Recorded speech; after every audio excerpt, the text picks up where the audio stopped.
Apotropaic marks, more commonly known as witches' marks, comes from the Greek word apotropaios, which means to ward off.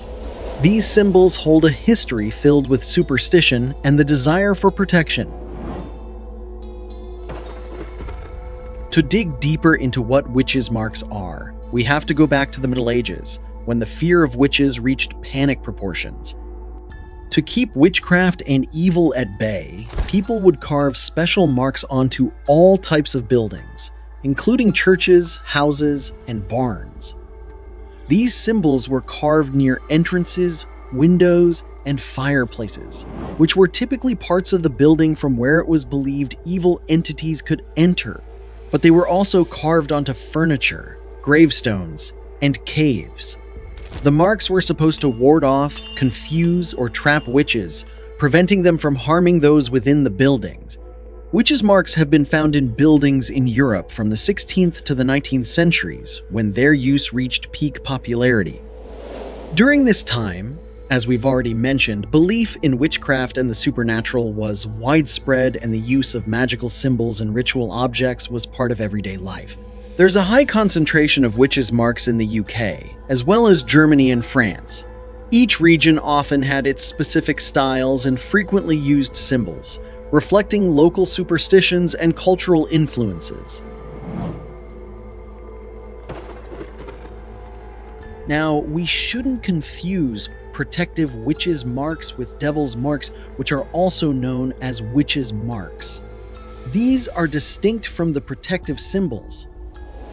Found on people, these marks were believed to be physical signs that someone had made a pact with the devil. They could be moles, scars, birthmarks, or other physical anomalies, and were used as evidence in witch trials to prove someone's guilt. They were the opposite of apotropaic marks. So, these are completely different types of marks, one protective and the other accusatory. So, what exactly were the apotropaic marks that were used to ward off evil? Let's explore the most popular of these symbols. Aeschylus Cross. This uncommon protective symbol was typically used in Eastern Europe, known as a sky symbol. It is linked with stars and the night sky, and was regarded as one of the most powerful protective symbols against witches. It was believed that the light of the stars would banish darkness and evil. Double V, Virgins of Virtue. This symbol consists of two overlapping V's that represent the initials for Virgo Virginum, referring to the Virgin Mary. It was used extensively in medieval Europe as a protective mark, believed to harness Mary's purity and goodness to shield against evil. Daisy Wheel, Hexafoil. A geometric pattern resembling a flower with 6 petals, the daisy wheel is found in medieval architecture and furniture.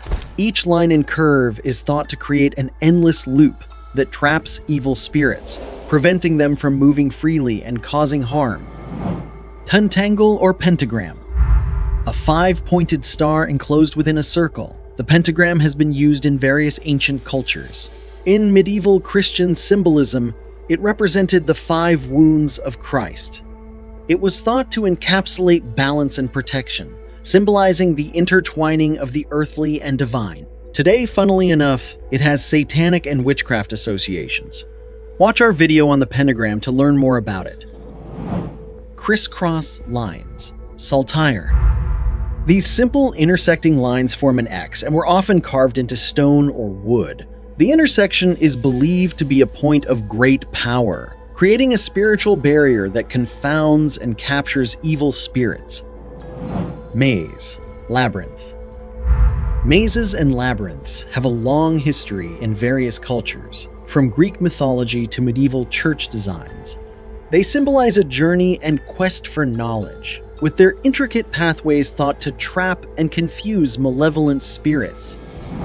Initials of owners, often combined with dates and other symbols. Carving one's initials into a building or household item was thought to assert ownership and protection. This personalized touch was believed to imbue the object or space with the owner's spiritual presence, strengthening its defense against evil. Religious phrases. Phrases from holy texts or blessings. Commonly from the Bible, were inscribed into the fabric of buildings or objects. These phrases were believed to invoke divine protection, creating a sacred space that repelled evil influences. Solomon's Knot.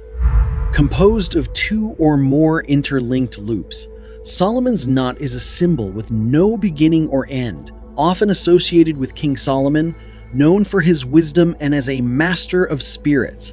It symbolized protection and the wisdom to bind and repel evil forces. Angel's Wing.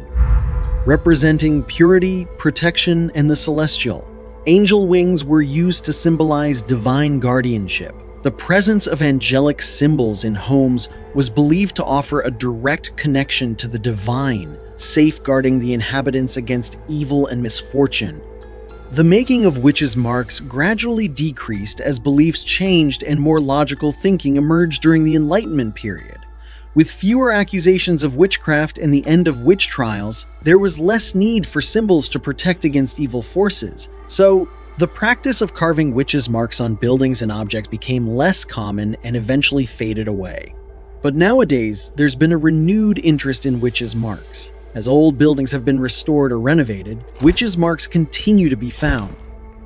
People drawn to pagan, Wiccan, and other neo-pagan paths often explore historical magical practices, including the use of protective symbols like witches' marks. But while witches' marks may no longer be seen as holding immense power against witches, they offer insight into a bygone era, highlighting the fears and beliefs of the people of that time. Which of the witches' marks did you find most interesting? Let us know in the comments below. If you like this content, please give it a thumbs up and subscribe to our channel. Your support helps us create more content like this and reach more people. Thank you for watching.